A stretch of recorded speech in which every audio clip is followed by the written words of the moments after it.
Dragons are at it again. I'm telling you exactly what I think. And I'm telling you what I think. With entrepreneurs. I can give you a massive spade if you want to keep digging, mate. Is there a marketing strategy? You're looking at me. What should I say? And each other. You don't want a super broad, unemotional... You're going to get investment, girls? Well, you fought like a cat to get that. As attempts are made to elicit investments. Hot chips. Oh, I shall treasure that as a handmade product. Oh, I'm so pleased. Some will fail. You can have mine as well if you want, Stephen, because I'm not convinced. She's punishing us. But who will succeed? I think you are spot on. I think she might just make you a millionaire.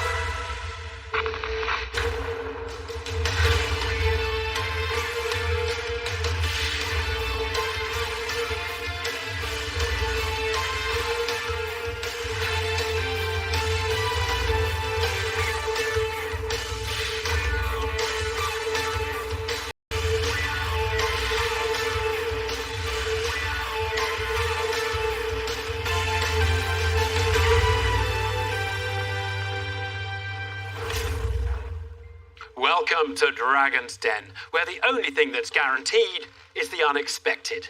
Prepare for twists and turns aplenty as novice entrepreneurs face off against giants of business in a bid to win big cash.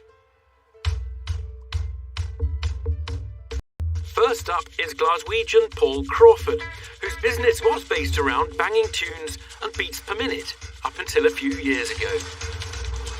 I previously owned one of the world's most renowned electronic music clubs. Oh. You think you drink it or apply it? Please tell me it's alcoholic. I think Stephen Bartlett might like the product because it's young, it's up-tempo, it's energetic, and Deborah will like it because it's got sustainability at its heart, but it's got fun running right through it.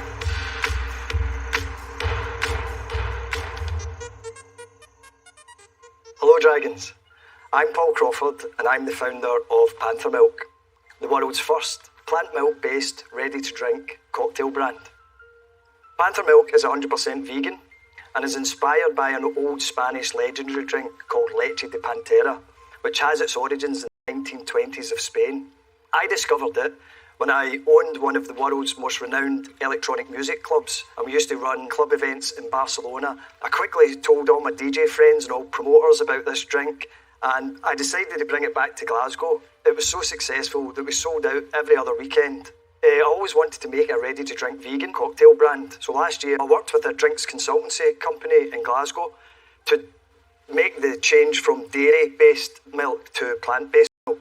And so I'm asking the Dragons for a £50,000 investment in return for a 7.5% stake in the business to bring this Panther's roar to the 2020s. Thank you. Plant milk-based, ready-to-drink cocktails is the offering from Paul Crawford.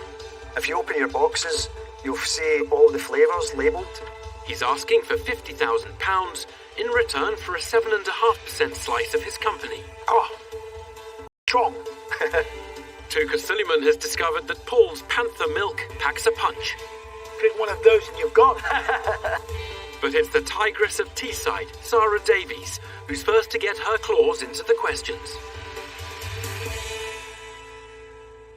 Paul. Yes. Well, while everybody's trying it out, I'll try and get under the skin of the business a little bit. Sure.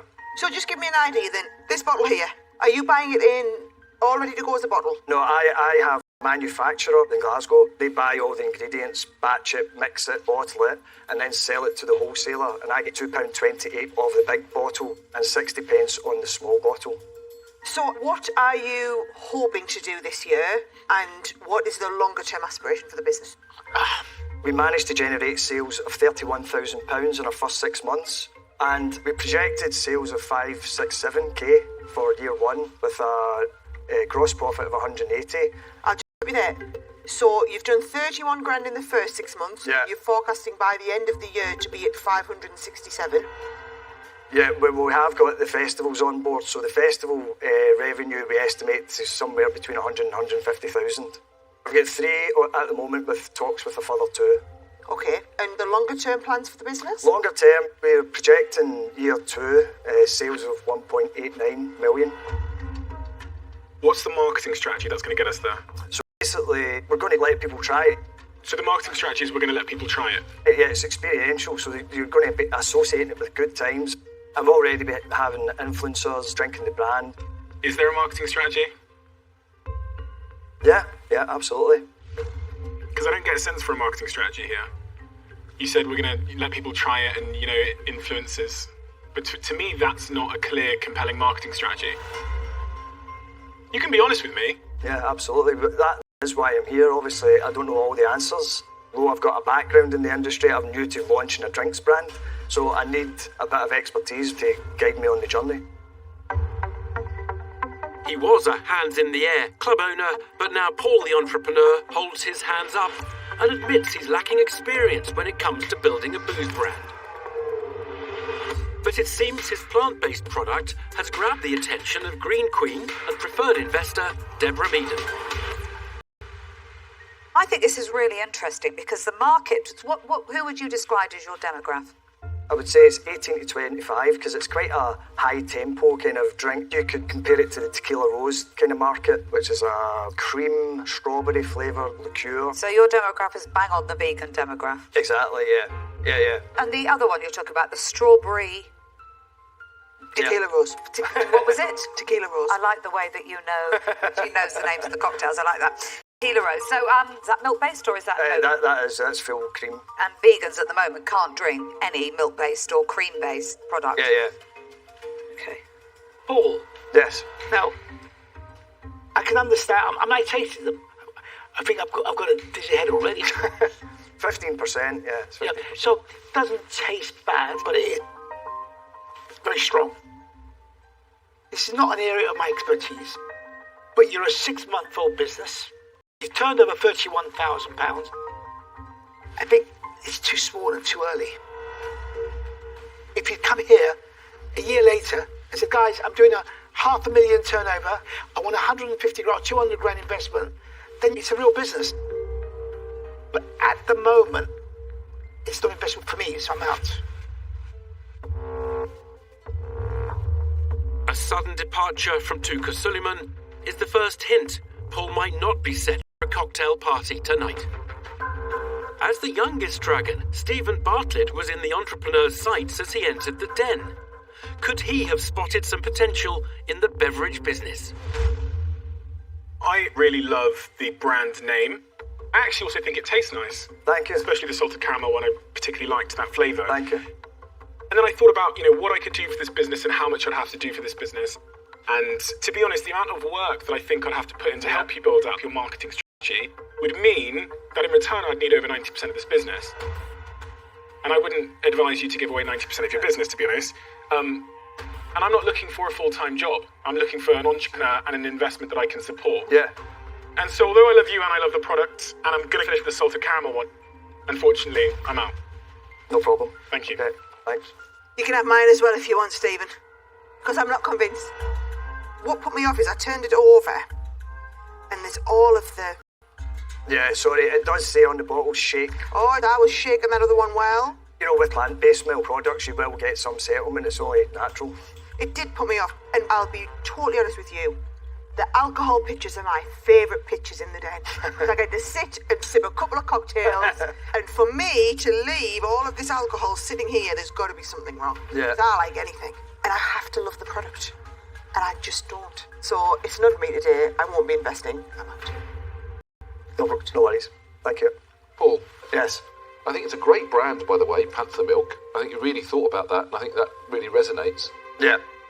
But I think, to Tuka's point, this is really early stage for a business at the moment, in a highly competitive market, and at 660,000 valuation. Even if we halve that, this business today isn't worth 200,000 to 300,000. It's just not something I'm going to want to invest in. So I'm going to say good luck, but I'm out. 3 more dragons pass on Paul's Panther Milk proposition. Only Deborah Meaden remains. She's already noted that the drink could hit the spot with a dairy-free but cocktail-craving market. Will she invest in the vegan-friendly venture? I think you are spot on. Thank you, Deborah. I know you are because I was having a conversation with a drinks business and for new market entries. Actually, they were looking for vegan. So I know you're spot on. Yeah. The name's great. Yeah. I think this is very exciting. So, I'm going to make you an offer.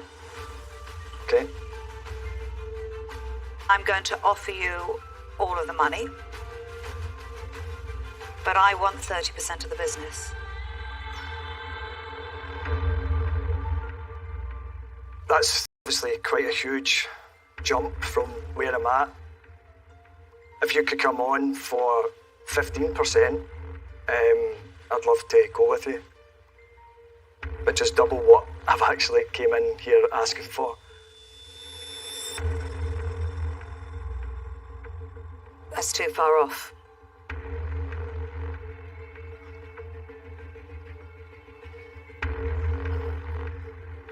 Can I have a minute? You can chat to the wise wall.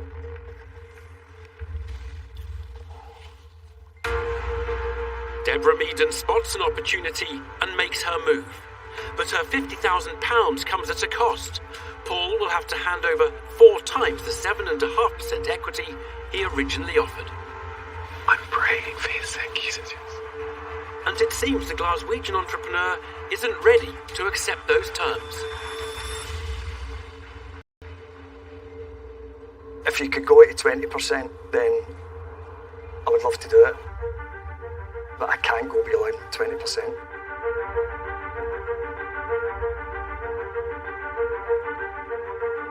I would agree at 25%.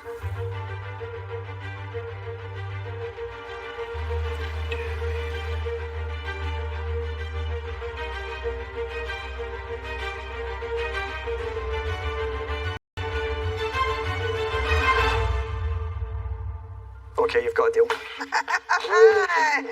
Good. I think we're going to do something really good with this. Okay, I think she might just make you a millionaire. thank you. Paul is king of the jungle. He departs the den with the £50,000 he was seeking and a dragon partner who'll help his business roar. Well, you fought like a cat to get that. I didn't. I sat here very quietly minding my own business, waiting for you all to go out. Long That's game, what I did. played the long game. I saw that. It's just an absolute roller coaster of a ride, you know, quite exhausting. It was a lot more than I wanted to give away, but I do like Deborah's vibe, so I'm really pleased that she's on board.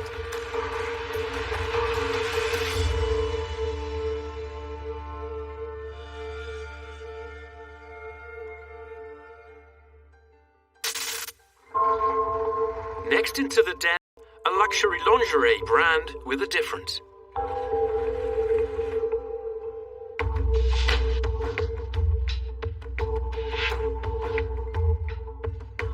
The brainchild of Edinburgh-based Caroline Kennedy Alexander and Sarah Bell Jones, who've harnessed personal adversity and transformed it into the driving force behind their business.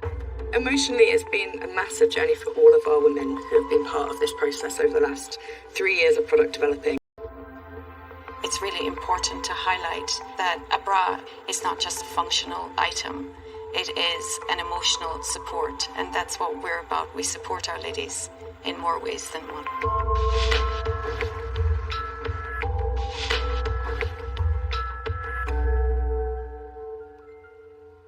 Hello, Dragons. I'm Caroline. And I'm Sarah, and we are Love Rose Lingerie. Today, we are looking for £70,000 in exchange for 15% of our company.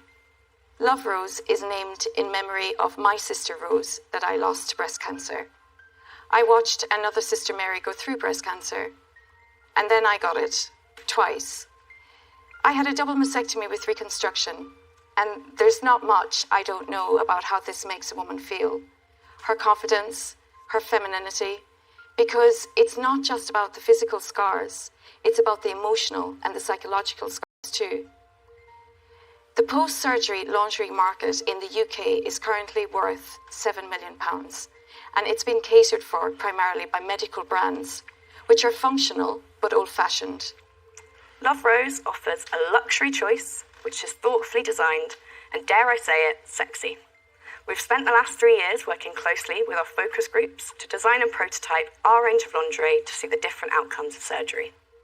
Women like me had no choice in having breast surgery, but we deserve a choice in our lingerie. Love Rose, love yourself. Thank you. Thank you.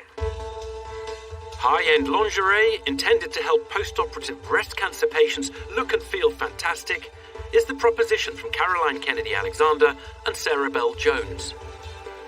Can I ask, so how supportive is it? Not only is it really, really supportive, but also with the added excitement of being sexy again, because I've got every right to be as well still. The duo are asking for £70,000 in return for a 15% share of their company. Thank you Yes, so thank much, you. girls. Thank you very much, ladies. Deborah Meaden is first to quiz the entrepreneurs.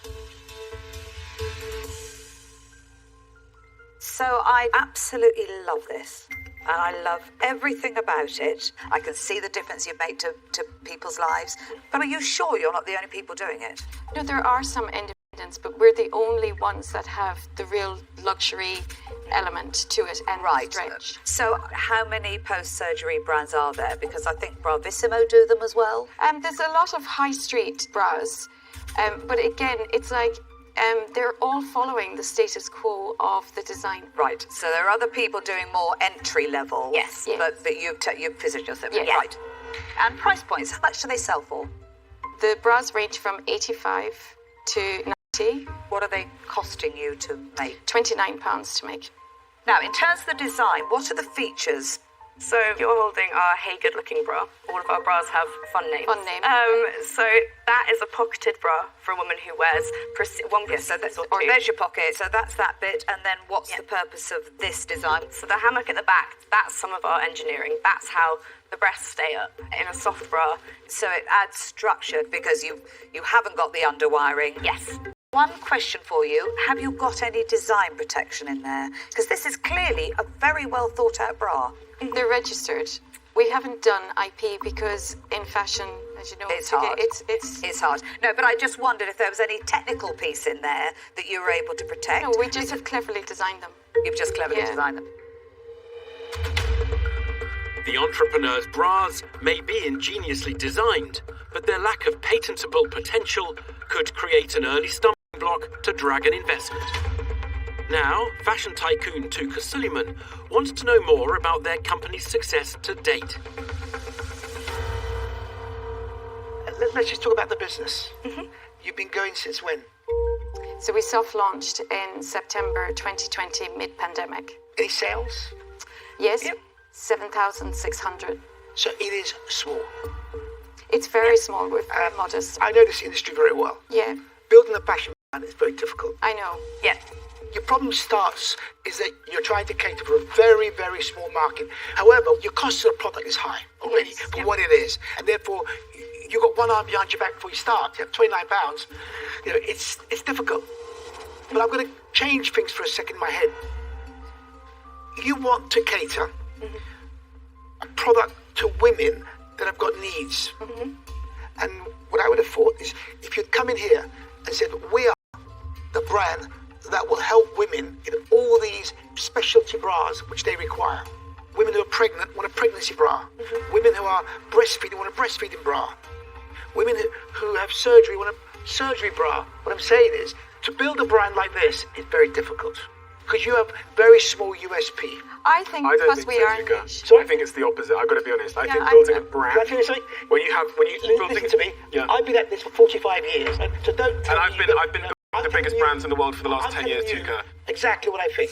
And I'm telling you what I think. You don't want a super broad, unemotional You're going to get message. investment, girls. Okay, so Love Rose has nothing to do with pregnancy. If you want to build a brand amongst a small group of people, a really clear, powerful storyline, founded by the loss of her sister, targeting a niche audience who have a very big problem in their life, with a clear emotional message, I mean, what else do you want? Invested. It appears the challenges of building a brand in a hugely competitive market are enough to provoke discord amongst even the dragons. Is an empathetic Sarah Davies poised to restore a much-needed degree of harmony to the den?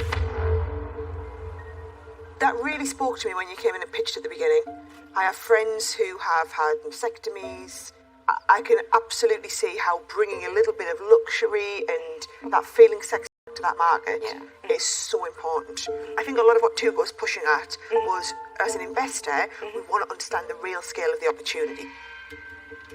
So I was quite surprised when Deborah was familiar with another brand doing this. Yeah. And my concern is I wouldn't spend £80 to £90 on a bra, and I can afford to do that. Yeah. You know, I spend £30 But perhaps on there a are bra. a few, if you were in the situation where you had a life-changing operation, you needed to bring your sexy back, you might do. I completely understand that. However, my worry is you are not solving a problem for everyone. No. You are solving a problem for a niche of that market who Yes. can afford Yes. to justify that spend Yep. And on that luxury. yeah, it's a luxury product, and we chose that market to go into to start the brand because that was where the gap in the market was. But very soon we will be bringing in an entry-level entry-level product, one.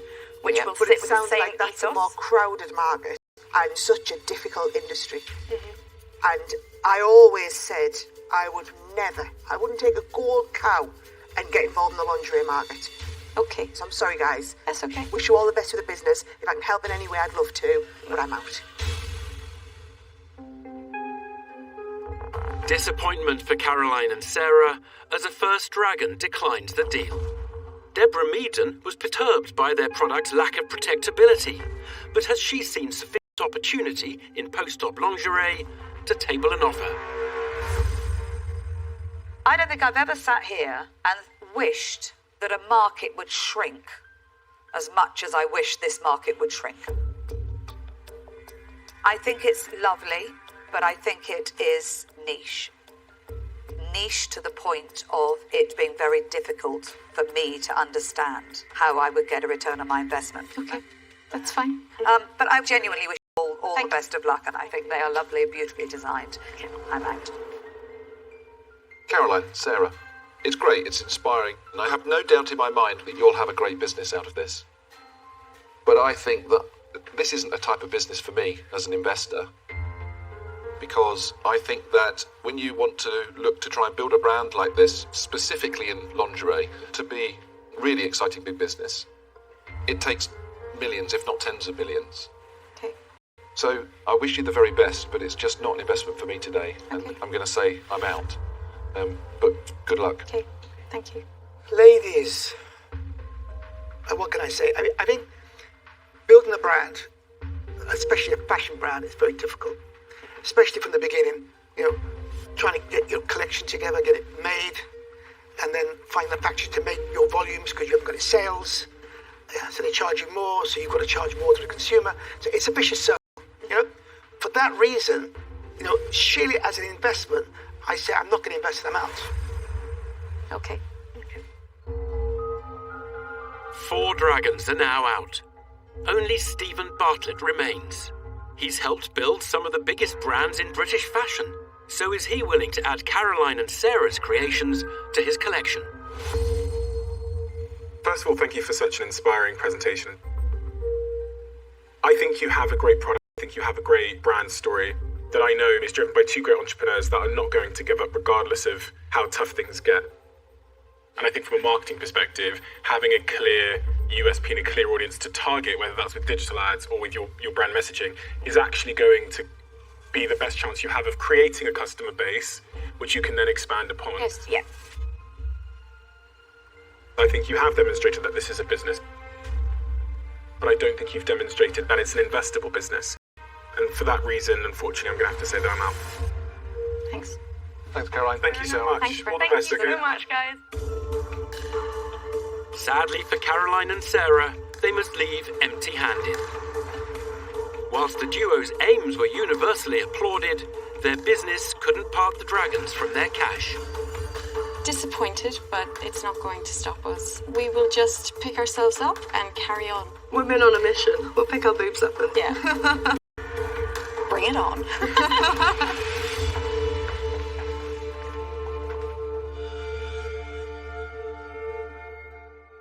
So, Caroline and Sarah didn't manage to secure an investment in the den, but they did garner praise and win the hearts of the dragons. Next tonight is London-based Zara Salim. She's hoping to capitalise on a family secret that's been passed down through the generations.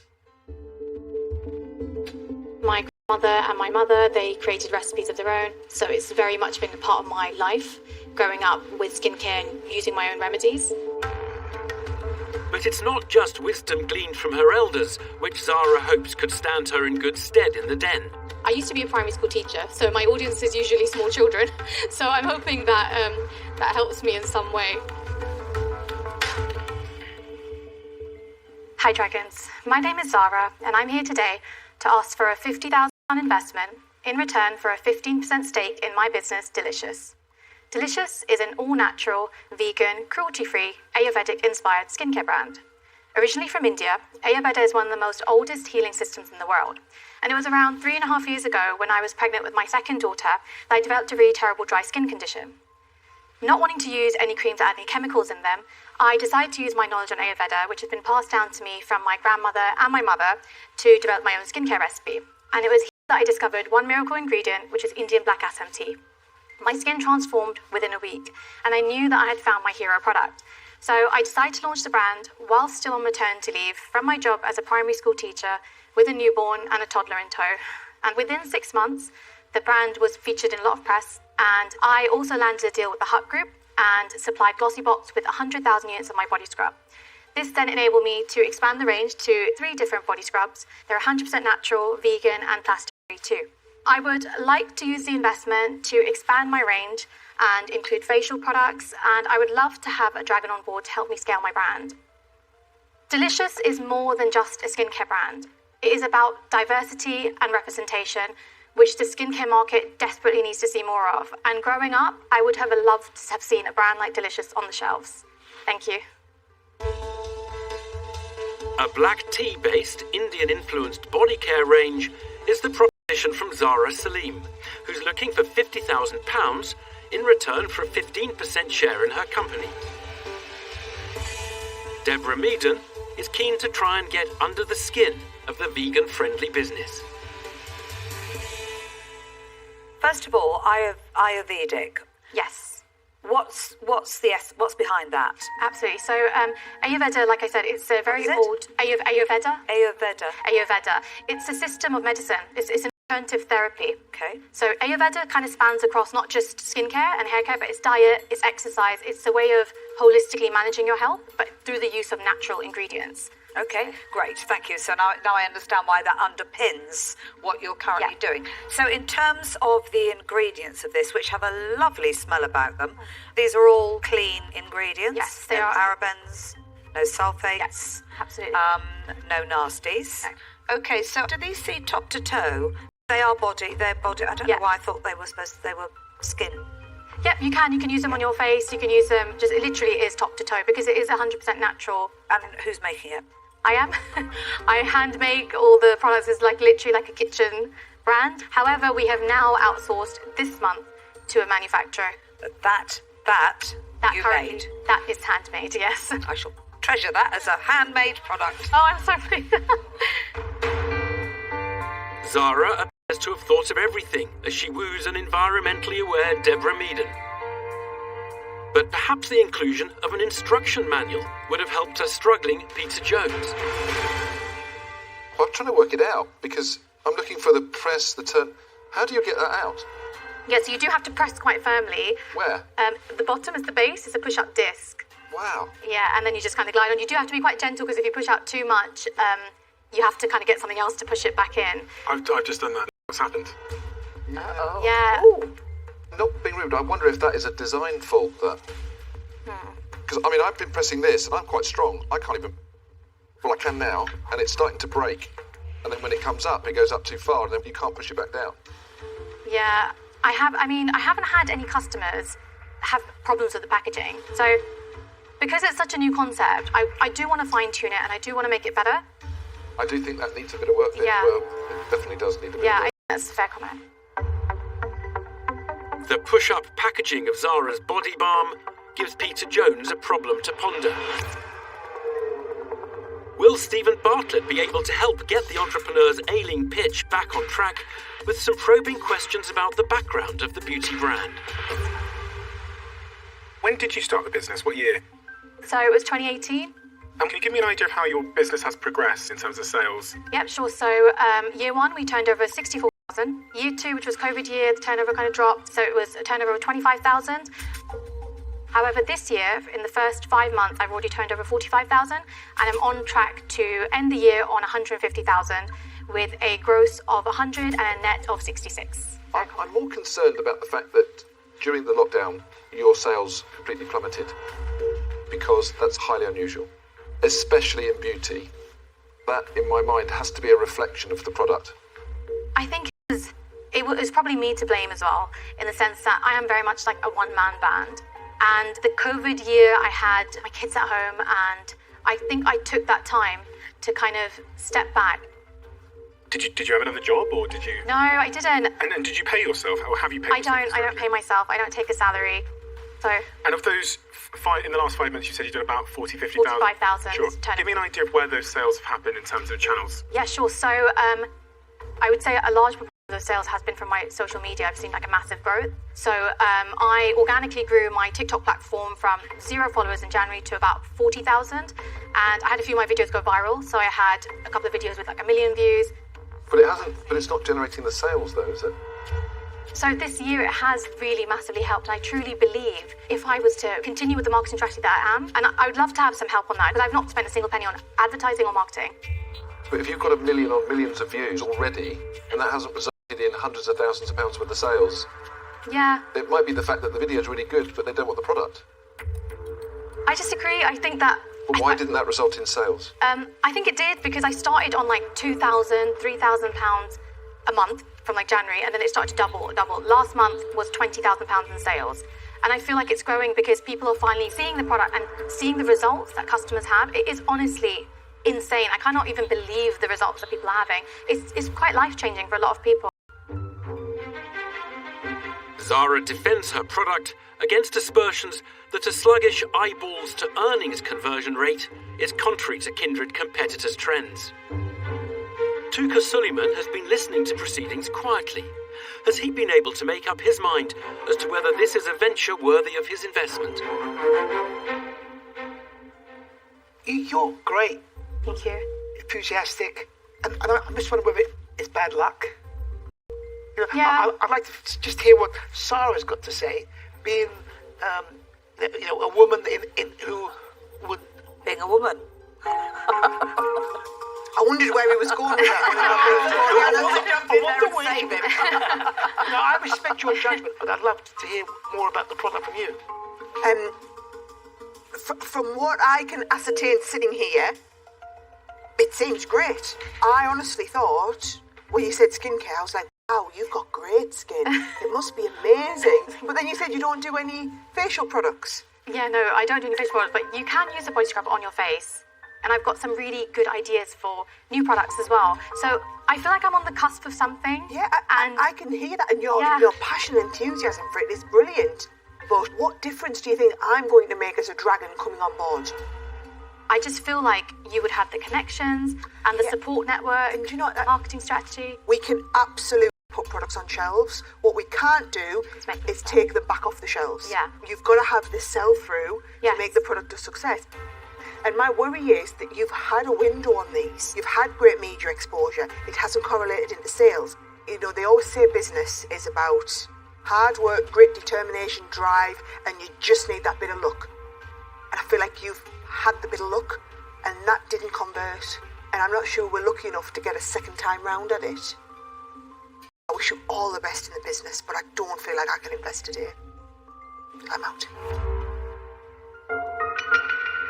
A setback for the body care entrepreneur, as Sarah Davies fears that her customer base, as well as her good fortune, could prove finite. Deborah Meaden may have been made up with handmade, but does she believe Zara's products have what it takes to stand out in a crowded market? I cannot tell you how many boxes of samples I receive a week. This is a busy, busy place, and this is why trying to get yourself to the head of that race is really, really hard. And honestly, I have a bad feeling that if I put that against all the other boxes that I get, I'm not sure I would pick it out. Sadly, I have a feeling that's what's happening to you online. So I wish you all the best. Thank you. And Zara, I used the product on both my hands. I was surprised that one side of my hand, to compare to the other, it literally stripped it clean, and it was brilliant. I loved everything you said as the voiceover, everything that you stood for and the rationale, and your why. I just think that the product itself does need a little bit more work done on it to make it absolutely what you want it to become. And then perhaps you might get more customers thinking this is exactly the product, and then you mix your message to a great product, and then I think you will have success. Yeah. But at the moment, I think it's a bit early for that. So that's the reason, sadly, I'm going to say that I'm out. Okay, thank But you. good luck. 2 more turndowns for Zara. But could a zoned in on the zeitgeist Stephen Bartlett be about to adopt a more supportive stance? I just want to endorse a couple of things you'd said. So the first is the Ayurvedic trend, which is a massive trend on social media at the moment. And the product, I actually really like the product as well. I think it smells great. I think this is interesting, and that actually makes it more compelling as a story. So I think you've done a lot of things right. Yes. The thing that I've struggled with is every time I look down at my book and it shows that dip in sales between years 1 and 2, I don't know how that's possible, even considering the COVID circumstances, because the unpredicted chaos of COVID perfectly represents the journey of an entrepreneur.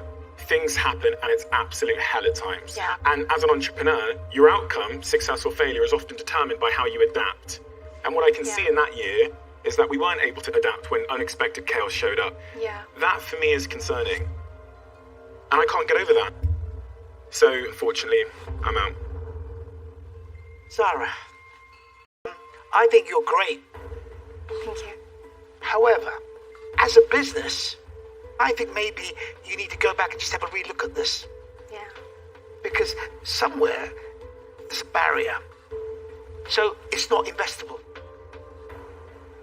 And for that reason, I'm out. Thank you. Thanks, Zara. Good luck, Zara. Thank Good you. luck with this. Unfortunately for Zara, she must leave the den with nothing. Her tea-based body care range may have failed to bag the backing of a dragon, but the entrepreneur remains confident that her products can cause a stir. I still believe that the brand has a lot of potential. I'm going to continue to grow the business, expand the range, and hopefully see some more success out of it.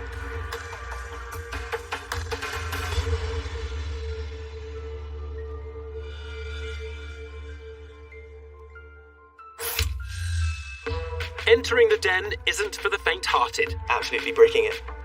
and the dragons can certainly be a fiery bunch. Will you shut up? This is shambolic. I would rather stick pins in my eyes and invest in this. So it's little wonder that over the years we've seen entrepreneurs with crippling nerves, Oh dear, no. It's dreadful. others who really felt the heat, Can I get a tissue? and some for who it was all just a bit too much. I am so sorry, but I am gonna pass out. Sit down. But amazingly, there are some never-say-die entrepreneurs who choose to come back for more, like these brave Midlands-based inventors who made their first appearance before the Dragons in 2009. Hello, my name is Peter Neath. My name's Ian Wharton and I'm the joint owner and inventor of Grillstream Technology. They believed they had a solution for keeping barbecues clean. This is a standard rack with holes between the bars. There's the fat and hopefully you can see it dripping through. This is a Grillstream rack. As you can see, fat doesn't drip through, but instead it's collected and runs forward. Whilst the pair proved their contraption was an effective fat collector, In fairness, it's not dripping. It's It's not dripping. Theo Perfitis was less convinced the idea could be a credible cash collector. The only way this product can make money is the license deal. So, where do we go? The answer they gave was not what Theo was looking for. Develop some new products. Okay, that's answered it. Thank you. You have just snatched defeat out of the jaws of victory.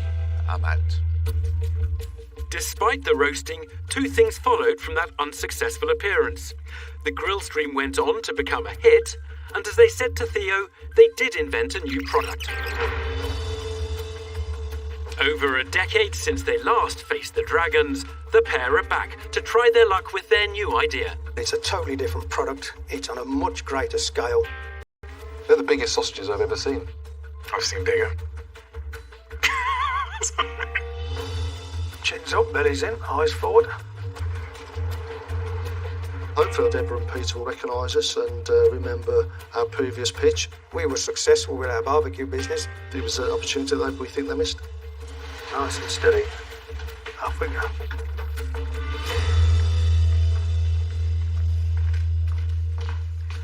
Hello, Dragons.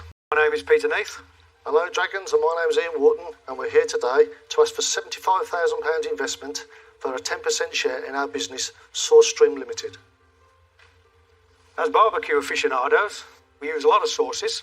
These are predominantly in single-use squeezy plastic bottles. To give you an idea of the size of the problem, one sauce brand alone produces 650 million of just one of their sauces every year. So, we decided to try and do our bit. And 2 years ago, we started developing the plastic-free Source Stream squeezers that simply clip onto environmentally friendly glass bottles to allow people to move away from single-use plastic by giving that easy squeeze action that customers favour. To determine whether there was a market for our product, we put a short video onto Twitter, and we were pleased to say we had almost 2 million views. We also put a short video onto TikTok and had 48,000 views in just a couple of days. So in your boxes, there should be some sample squeezers. It's made of 100% silicone. There is no plastic content to it at all. And we invite your questions. Hot chips. An eco-conscious device that makes glass bottles feel like squeezy bottles is the idea that best mates Peter Neath and Ian Wharton are pushing.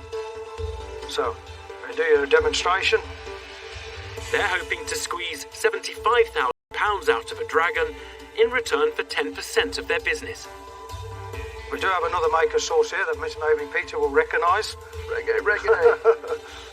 Peter Jones is first to quiz the entrepreneurs for a second time. Ian and Peter, you've aged well. Well, thank you. That's a good start. You don't look any different to when you were last here.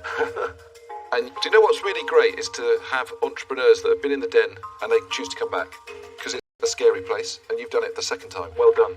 Great. Okay. Fantastic. I remember your pitch all those years ago. I felt a little bit starstruck there when you came through. Blimey. And thank you for bringing me some chips. Pleasure. I struggled with it a little bit at first. Have you been struggling with it there? Yeah, so right now it hasn't dropped. Give it a little tap, it will come down. Close the lid and bang the... Let's see. Go on, Deborah, give it some welly. I'm giving it some welly. You can bang the thing on the table. That's a design. good You point. can do that. Now you got it. There we go. I also think it's really well made. I've sat here, I've channeled me and Theo, and I've tried to take this to bits so that I could see inside and have a look at it, and can our heckers like get that apart? Right. The big concern I've got around the business isn't the product. I think, honestly, your packaging's rubbish. It's not going to stand out on a shelf. It's not going to grab attention. What it needs is a demo and yes. Or TV shopping where you're showing people it's a demonstrable item. Sarah Davies has built her crafting empire using the power of TV shopping. Is she showing some early interest by suggesting that marketing medium could be perfect for the glass bottle gadget? Peter Jones now wants to find out about the price point of the Pals product. What do you sell it for? It retails for $14.99. What does it cost to manufacture? The cost for us to buy is £3.60. That's a lot. I do a lot of silicone products. Right. At the Far East. It shouldn't cost you more than $2 or $3 maximum. Yeah. I mean, the one thing I can definitely offer is sourcing. Oh, do you know what you did there? Well, He doesn't even know. You have no idea. Pun, you just did the best pun, take it. Best ever. Saucy. Anyway, look, guys, how many of you actually produced so far under those rules? A few thousand, mate. Yeah. So not many. Exactly. So if you went in for 50,000, would the price change? Absolutely, yes. By what amount? So we're not 100% sure. Look, I think you guys are engineers. And I think you're good engineers, don't get me wrong. But there is what you call the running of this business that you're going to need a lot of advice on. And that's what I'm good at. Yeah. Tuka Suleiman suggests he could help to reduce the entrepreneur's costs and demonstrate some potential interest in their business. And Stephen Bartlett now wants to talk about the duo's efforts at the mainstay of modern-day marketing, social media. You mentioned earlier on you made some TikTok videos and some Twitter videos. Yes. I'm guessing you guys didn't make the TikTok videos. No, our daughters. Well, we made the video, Right. but they loaded it for us. Okay, cool. Like a clever bit. So when the videos went semi-viral, was there a link to purchase your product attached to that video? At that moment in time, because like we said, we wanted to test the market. You're going to say no, aren't you? So we did it about a year ago. So you did that a year ago, before you had a product? Yes, just to see if people like the concept. I've spent 5-6 years making viral food videos and understanding how you get them to go viral. Products like this can sell millions and millions and millions on Facebook alone with the right viral video. So there's a huge direct-to-consumer business here. Okay. I want a really direct, honest answer to this question, okay? Which dragons are you looking for? Oh, I'm glad you asked that question. I'll ask for one. I'd like to have Peter, because obviously with his success with Reggae Sauce, I think he could open some doors for us. And we also discussed your good self. For social media and for online sales. You know it better than us. Well, that's made How my do life we easy. feel about that? Sorry, ladies. Guys, there's a gameplay tactic here. What you do is you sit on the fence until you need to get off it. Yeah. Stephen tried to force your hand there. You didn't need to get off the fence. No. But you're well and truly off the fence. We're a bit too keen there to give an answer. We're a bit too keen. But, you know, all your dragons are obviously exceptionally good. Oh, I can give you a massive spade if you want to keep digging, mate. Well, honestly, there would have been some areas I could have added value to the business. But I'll keep eating my chips. I'll enjoy my ketchup. And I'll wish you all the best. I'm out. Ian and Peter's candour proves costly, as their admission that Peter Jones and Stephen Bartlett are on their investor wish list causes Sarah Davies to make a swift exit. And it appears Tuka Suleiman is also less than impressed with the duo's decision-making. Will the 10% that's on the table be enough for him to see past the snub? You're looking at me. What should I say? I guess you didn't see my value or what I could offer.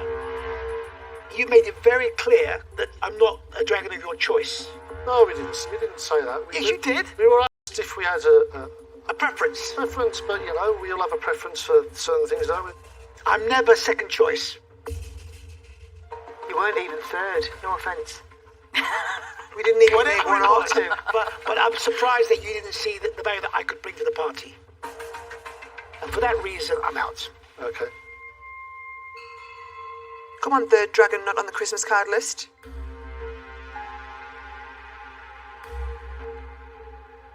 It's interesting. Deborah's keeping very silent and quiet. She's punishing us. Punishing us. Right, and so. She's punishing you, yeah. I think she is. Because I think Deborah quite likes it. We do like Deborah as well. Oh, come on. Oh, backtracking now. Yeah, I know. Third, Deborah. You're third. How do you feel? No. I'd concentrate on your two preferred investors if I were you. We seem to have engineered ourselves into that position now.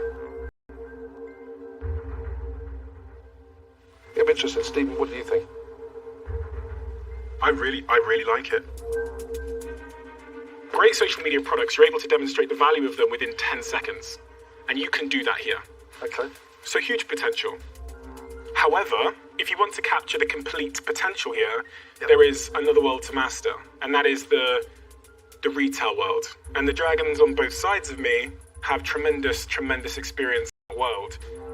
So if I were to come in on this deal, I would be looking for one of the dragons either side of me to come in with me. So I'm going to wait for them to speak. Guys, I'll say something. I think the product is absolutely first class. I think you've got something quite unique here on a global basis, not just in the UK. Absolutely. I'm sitting here feeling, and this is where it's going to be a direct question to Deborah is that I personally think you could get 3 dragons on board today that would absolutely knock this out of the park. And all 3 have very different skills, almost perfect to what you're trying to achieve here. Yeah, that sounds good to me. Peter? Well, absolutely, but we're all dependent on Deborah's little bit of goodwill now.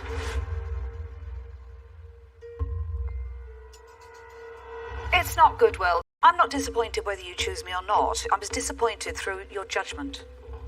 Yeah. Because what you should have done is say, I'm open to offers. So let's put that to one side, because obviously this is about the environmental piece. Glass is actually, carbon-wise, as bad if not worse than plastic. There is a drive in the market temporarily towards glass, but longer term, it's got its own problems. But what makes glass better is the fact that you can keep reusing it, so it can be recycled. And plastic doesn't biodegrade at the end. But I actually think in the hospitality industry, there is a big use for this. Yeah. So the answer is yes, I would be happy to share with Peter and Stephen. Thank you. Which means that I would be offering you 1/3 of the money. £25,000. Or... Yeah, so do we need to go to the back of the room and pass it down? I was thinking. After their brinkmanship looked like it had backfired, Peter and Ian have 3 investors poised to offer a shared deal. But unusually, it's the dragons who are conferring about the stake.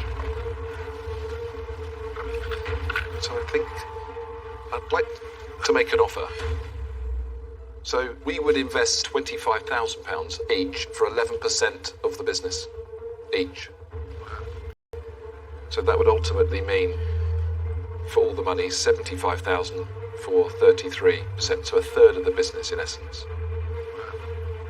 But you get 3. 3 dragons that fill in some of them gaps that we've been looking at and talking about. All of the Honestly, gaps, I would say. I'd say all of the gaps. The 11 and not 10 apiece. 11. Okay. Yes, you've got to do We're going to do that. Thank you very much. Excellent. Wow. Thank you so much. Thank you very much. Yeah, Great. thank you. Well done, Yeah, and a great picture. It's second time lucky for Ian and Peter. They exit the den once again, but this time with a £75,000 boost to their business bank account, Well done. and with 3 powerful investors in their boardroom. I do think we've squeezed a great deal there for ourselves. Boo, boo. It went up and down. Deborah certainly made a squirm by staying quiet for so long, but it turned out to be good.